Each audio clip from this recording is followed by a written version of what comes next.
66 아버지가 재혼을 선언한 날 아들 며느리의 얼굴이 굳었습니다. 아버님 사주를 봤어요. 그 여자 사주가 남편 복을 깎아먹는 상이래요. 아들 내외는 사주를 앞세웠지만 진짜 이유는 따로 있었습니다. 아버지는 축복받기를 기다렸습니다. 기다리다 쓰러졌습니다. 마지못해 허락한 결혼. 그러나 아버지가 또 알아눕자 며느리가 찾아왔습니다. 어머니, 아버님 곁에 계시면 안 될 것 같아요. 이혼을 요구했습니다. 새어머니는 짐을 쌌습니다. 이 사람 때문에 아프다면 내가 떠나야 한다고. 그 새벽 아버지가 가방을 들었습니다. 나랑 같이 갑시다. 두 노부부는 집을 나와 시골로 내려갔습니다. 텃밭을 일구며 살기 시작했습니다. 사주가 막은 사랑, 아버지는 끝내 자기 손으로 지켰습니다. 사연을 시작하기 전에 무료로 할 수 있는 구독과 좋아요를 눌러주세요. 글을 작성하는데 큰 힘이 됩니다. 감사드립니다. 경기도 외곽,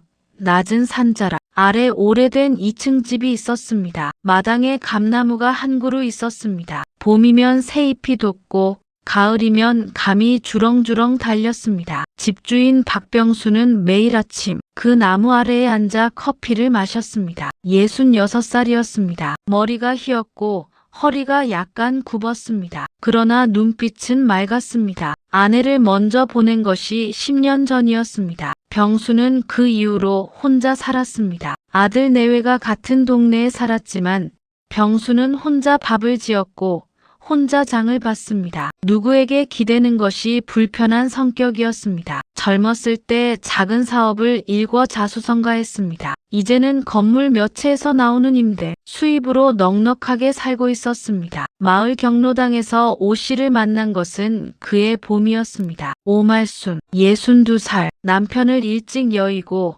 혼자 딸 하나를 키웠습니다. 경로당 봉사를 오래 해온 사람이었습니다. 밥을 맛있게 잘하였습니다. 목소리가 조용하고 따뜻했습니다. 웃을 때 눈이 예쁜 사람이었습니다. 병수는 그 웃음이 마음에 남았습니다. 처음에는 그냥 좋은 사람이라고 생각했습니다. 그런데 경로당에 가는 날이 늘었습니다. 괜히 일찍 가서 기다렸습니다. 말순이 오면 자리가 환해지는 것 같았습니다. 한 달이 지나고 두 달이 지났습니다. 병수는 어느 날 감나무 아래 앉아 오랫동안 생각했습니다. 이 나이에 이런 감정이 어색하기도 했습니다. 그러나 부끄럽지는 않았습니다. 설레이는 감정을 느끼는 것은 자연스러운 것이었습니다. 그는 말순에게 먼저 말을 걸었습니다. 어느 저녁 경로당 옆 작은 분식집에서 두 사람이 마주 앉았습니다. 병수가 말했습니다. 말순 씨, 나 솔직하게 말씀드려도 될까요? 말순은 국물을 젓다가 고개를 들었습니다. 그러셔요. 같이 살고 싶습니다. 말순은 잠시 아무 말도 하지 않았습니다. 눈을 내려깔았습니다. 갑작스럽네요. 갑작스럽지요. 그래도 솔직하게 말씀드리고 싶었어요. 말순은 잠시 숟가락을 내려놓았습니다. 저도 좋아요. 근데 아드님이 어떻게 생각하실지가 걱정이에요. 병수는 고개를 끄덕였습니다. 그게 저도 걱정이긴 합니다. 그래도 한번 말해봐야지요. 아들 병준에게 말을 꺼낸 것은 그 주 일요일이었습니다. 병준은 39살이었습니다. 병수가 가장 아끼는 외아들이었습니다. 반듯하게 자랐고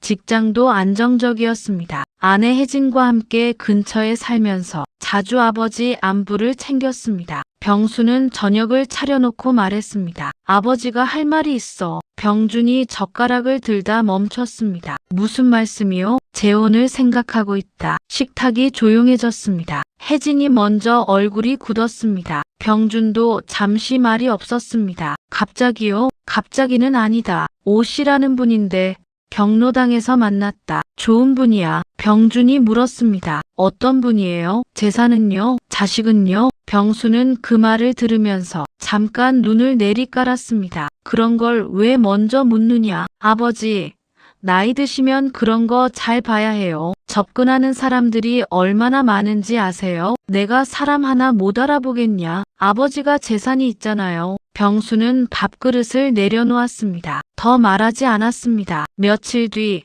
혜진이 따로 시아버지를 찾아왔습니다. 차를 내오면서 그녀가 말했습니다. 아버님, 저도 솔직하게 말씀드릴게요. 그러거라. 제가 어머님이 돌아가시고 나서 아버님 걱정을 많이 했어요. 근데 이렇게 갑자기 재혼 얘기가 나오니까 당황스럽거든요. 혹시 사주를 한번 보시는 건 어떨까요? 사주, 요즘 유명한 선생님이 계세요. 두 분 궁합을 보면 마음이 좀 놓일 것 같아서요. 병수는 찻잔을 들었습니다. 나는 그런 거 안 믿는다. 아버님이 안 믿으셔도 저희가 마음 놓이려면요. 병수는 대답하지 않았습니다. 혜진은 며칠 후 사주풀이를 가지고 왔습니다. 병수가 보지도 않았는데 혼자 보러 갔다 온 것이었습니다. 종이를 펼치면서 말했습니다. 아버님, 이분 사주가 남편 복을 깎아먹는 상이래요. 2번 홀로 된다고 하더라고요. 남편이 일찍 가고 나중에 또 혼자가 된다는 거예요. 병수는 그 종이를 보지 않았습니다. 혜진아, 네, 아버님. 그 사람이 언제 남편을 2번 잃었냐? 남편 하나 잃었고 혼자 딸 키웠다. 어디서 2번이 나오냐? 혜진은 잠깐 멈췄습니다. 아버님을 포함해서 2번이 된다는 거예요. 병수는 손에 힘이 들어간 채 조용히 찻잔을 내려놓았습니다. 나는 아직 안 죽었다. 병수는 서운함이 밀려왔습니다. 그날 이후 아들 내외의 반대가 본격적으로 시작되었습니다. 병주는 저녁마다 전화를 했습니다. 걱정된다는 말이었지만 사실은 반대한다는 말이었습니다. 혜진은 가끔 들러 재혼한 노인들이 재산을 잃은 사례를 이야기했습니다. 사주 이야기, 상대방 가족 이야기가 이어졌습니다. 병수는 듣는 동안 아무 말도 하지 않았습니다. 그러나 마음속으로는 알고 있었습니다. 사주 때문이 아니었습니다. 재산 때문이었습니다. 자식이 그것을 말로 꺼내지 못하니 사주 뒤에 숨는 것이었습니다. 병수는 말순에게 솔직하게 말했습니다. 아들 내외가 반대를 하오. 말순은 잠시 아무 말도 하지 않았습니다. 억지로 하시면 안 되지요. 아드님 마음이 풀릴 때를 기다려봐요. 미안합니다. 아니에요. 저는 괜찮아요. 말수는 웃었습니다. 그러나 눈물로 얼굴이 젖었습니다. 병수는 그 모습을 보며 결심했습니다. 기다리겠다고. 그러나 포기하지는 않겠다고. 봄이 지나고 여름이 왔습니다. 병수는 매일 아침 감나무 아래에 앉았습니다. 커피를 마셨습니다. 그러나 예전과 달랐습니다. 말순과는 여전히 만났습니다. 경로당에서,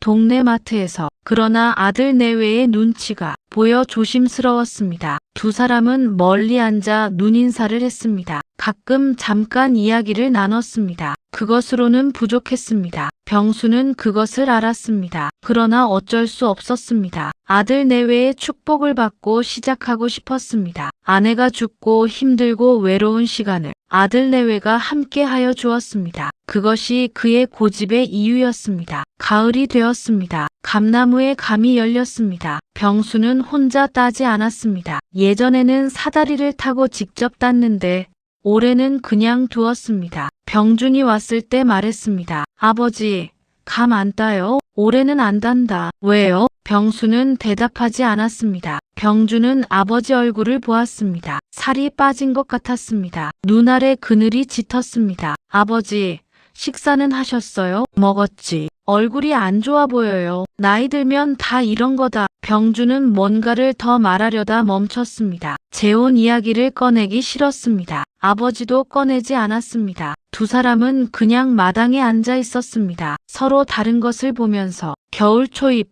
병수가 쓰러졌습니다. 이른 아침 감나무 아래에서 혼자 앉아 있다가 쓰러진 것을 이웃이 발견했습니다. 병원에 갔습니다. 의사는 심한 스트레스와 수면 부족, 식욕 저하가 겹쳤다고 했습니다. 몸에 특별한 질환은 없었지만 심신이 지쳐있는 상태였습니다. 병준이 달려왔습니다. 혜진도 왔습니다. 병실에서 병수는 눈을 뜨고 아들을 보았습니다. 별거 아니다. 아버지, 왜 이렇게 몸 관리를 안 하셨어요? 나이 들면 이러는 거라고 했잖니. 병주는 아버지의 손을 잡았습니다. 차가웠습니다. 손에 힘이 없었습니다. 그날 밤 병준과 혜진은 병원 복도에서 이야기를 나눴습니다. 혜진이 먼저 말했습니다. 아버님이 저렇게 되신 게 그것 때문인 것 같아요. 그것 때문? 오씨 아주머니 때문이요. 마음앓이를 하신 거잖아요. 병주는 벽에 기댔습니다. 우리가 너무 심하게 반대한 건 아닐까.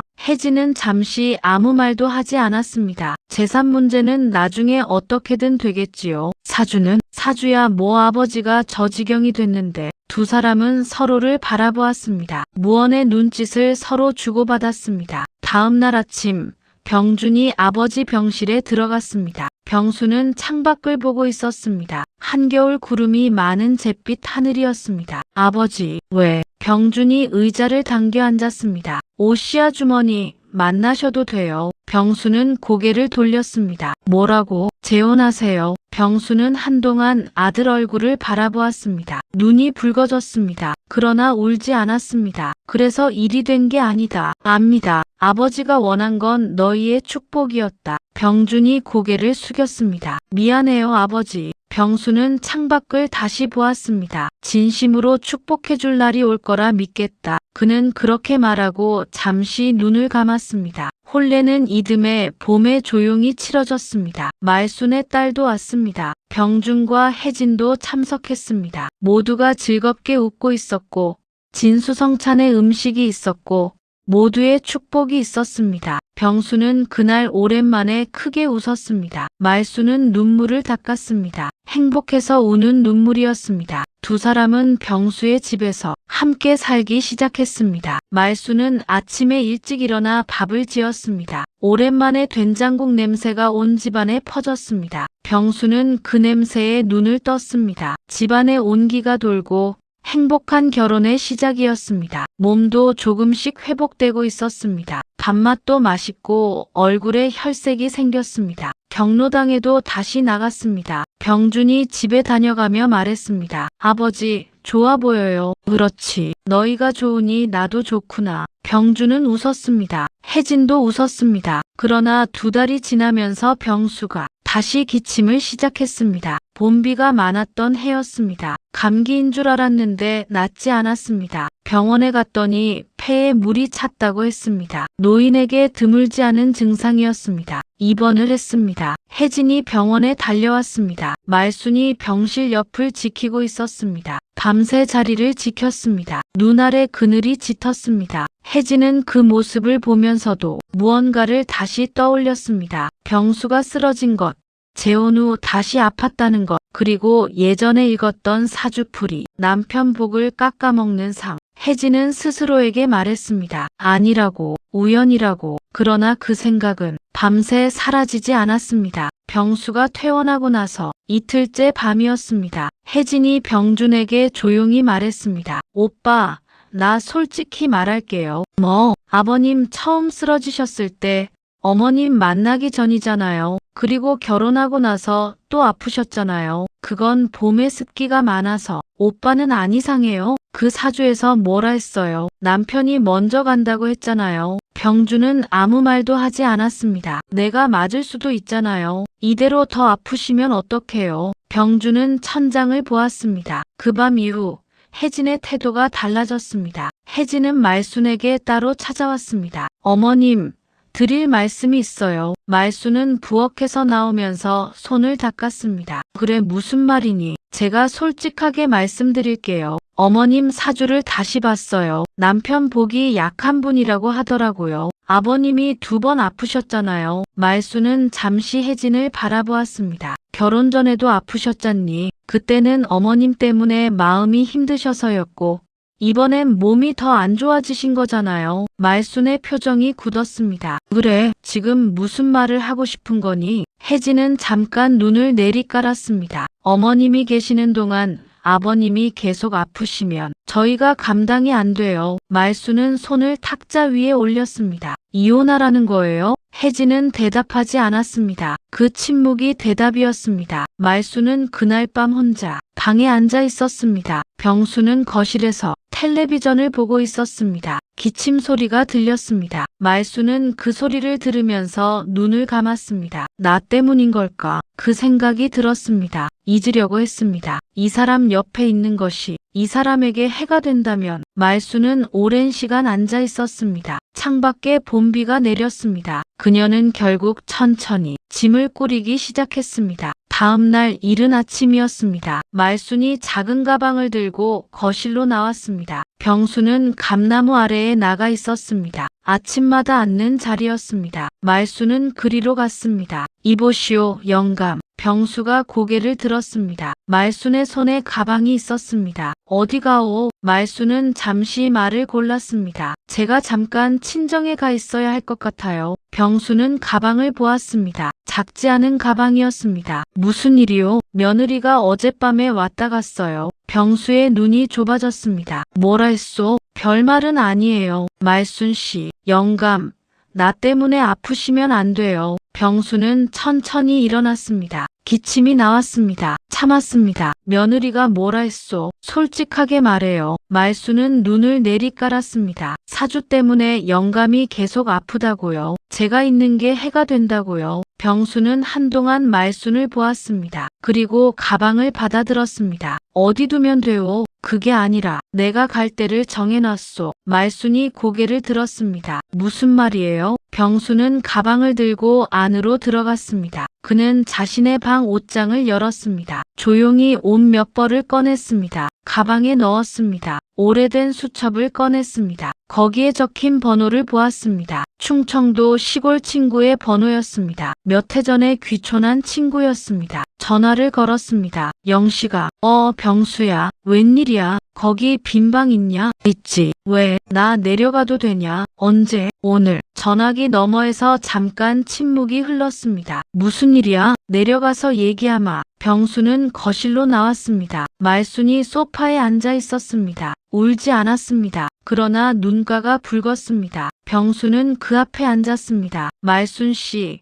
나랑 같이 가겠소? 어디요? 충청도 내려갑시다. 친구가 거기서 농사 짓고 있소. 텃밭도 있고 방도 있다고 하오. 말수는 병수를 바라보았습니다. 영감, 애들이 어떻게 생각하겠어요? 내가 생각할 일이요. 그래도 말순 씨, 병수가 말순의 손 위에 자신의 손을 얹었습니다. 주름진 손이었습니다. 그러나 따뜻했습니다. 나는 당신 때문에 아픈 것이 아니오. 나는 당신이 곁에 있어서 나은 것이오. 겨울을 버틴 것도 당신 덕이오. 그래도 아들이 내 삶을 사는 게 아니오. 내가 내 삶을 사는 것이오. 말순의 눈에서 눈물이 떨어졌습니다. 나 때문에 아버지 자식 사이가 틀어지면 어떡해요? 사주 때문에 사람을 내치는 자식이라면 아버지가 가르쳐야 하지요. 병수는 손에 힘을 주었습니다. 같이 가겠소? 말수는 오랫동안 그 손을 바라보았습니다. 그리고 고개를 끄덕였습니다. 두 사람은 짐을 꾸렸습니다. 병준에게 전화를 했습니다. 아버지, 어디 가요? 충청도 내려간다. 한동안 있을 것 같다. 왜요? 갑자기요? 말순 씨랑같이. 전화기 너머에서 잠시 침묵이 흘렀습니다. 혜진이가 어머니한테 뭐라 했어요? 나쁜 말은 아니었다. 아버지. 병준아. 네. 아버지가 마지못해 결혼을 한 것이 아니다. 나는 말순 씨와 내가 원하는 행복한 삶을 살겠다. 너희가 받아들이는 날이 오면 그때 또 얘기하자. 전화가 끊겼습니다. 병수는 가방을 들었습니다. 말순이 옆에 있었습니다. 감나무를 한번 돌아보았습니다. 봄이었습니다. 새잎이 돋기 시작하고 있었습니다. 충청도 산골 마을은 조용했습니다. 낮은 산이 뒤에 있고 앞에는 작은 냇물이 흘렀습니다. 친구 영식이 운영하는 집 옆에 빈 채가 하나 있었습니다. 오래된 흙집이었습니다. 손을 봐야 하는 곳이 있었지만 살 수는 있었습니다. 두 사람은 그곳에 짐을 풀었습니다. 병수는 다음날 아침부터 마당을 쓸었습니다. 말수는 부엌을 정리했습니다.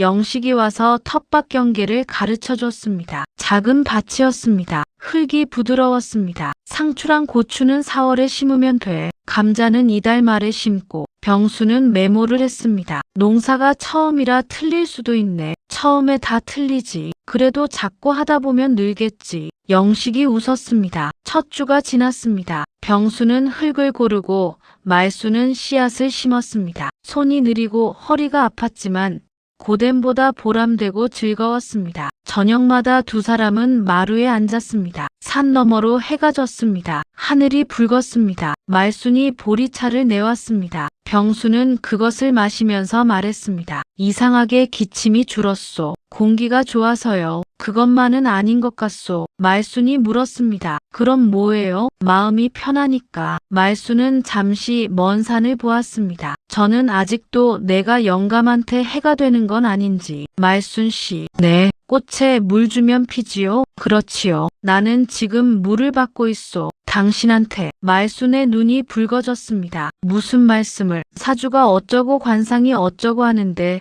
나는 지금 살아있소. 그것도 잘. 한 달이 지났습니다. 텃밭에 상추가 올라왔습니다. 작고 여린 잎이었습니다. 병수는 그것을 보고 웃었습니다. 낫소. 말순이 달려왔습니다. 어머 벌써요. 흙이 좋은가 봐. 두 사람은 쪼그려 앉아 작은 잎을 들여다보았습니다. 햇볕이 등에 닿았습니다. 바람이 불었습니다. 풀냄새가 났습니다. 말순이 말했습니다. 이것 따서 삼겹살에 싸먹으면 맛있겠어요. 당연하지요. 배추도 크면요. 김치 담그면 됩니다. 가족이 함께 먹을 거 담아야겠는데요. 아들도 내려오면 같이 먹으면 되지. 말순은 잠깐 병수를 보았습니다. 올 것 같아요. 기다리면 오겠지요. 그리고 어느 날 오후 차 소리가 들렸습니다. 병준이었습니다. 혼자였습니다. 병수는 밭에서 고개를 들었습니다. 아들이 흘길을 걸어오는 것을 보았습니다. 말수는 부엌에 있었습니다. 병준은 아버지 앞에 섰습니다. 아버지, 왔냐? 왜 연락도 없이 내려오거니? 연락했었잖아요. 농사로 바빠서 연락 온 걸 몰랐나 보다. 어서 오거라. 병준은 밭을 둘러보았습니다. 여기서 농사 지으세요? 그래, 여기서 짓고 있어. 병준은 잠시 말이 없었습니다. 아버지 얼굴을 보았습니다. 전보다 살이 올랐습니다. 눈빛이 맑았습니다. 좋아 보이세요. 그렇지. 기침은요? 많이 줄었다. 병준이 고개를 숙였습니다.